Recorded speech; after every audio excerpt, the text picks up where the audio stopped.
जय जगन्नाथ फ्रेंड्स मोर छोट mini blog को आपण मानक स्वागत।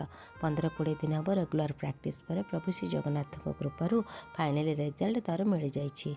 आगुरी चांस तो मिली मत बहुत, किंतु मन भितर कॉन्फिडेंस बहुत ही लो थिला, किंतु कहीं केजाणी एथर मु फाइनली डिसाइड कली स्टेज रे परफॉर्म करि परिबी बोली। प्रैक्टिस भी मन दे करुतली, किंतु मन भितर भय बहुत ही आसी जाउतला। 5-6 दिन हम ज्वर ठंडा काश मत जमा ही छाड़ू नाला। 20 वर्ष पर स्टेज परफॉर्मेंस करी से पुणी रवींद्र मंडप भली स्टेज रे, किंतु प्रभु कृपार स्टेज को गला पर खाली मोर डांस ही जना पड़ता, भय नुहे। से कॉन्फिडेंस पे फास्ट दायी आम मेंटर लिप्सा मैम।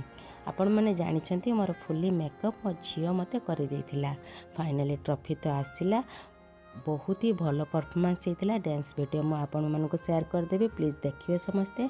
मत एनकरेज मिले आग को एमती परफॉर्म करने। Thank you all.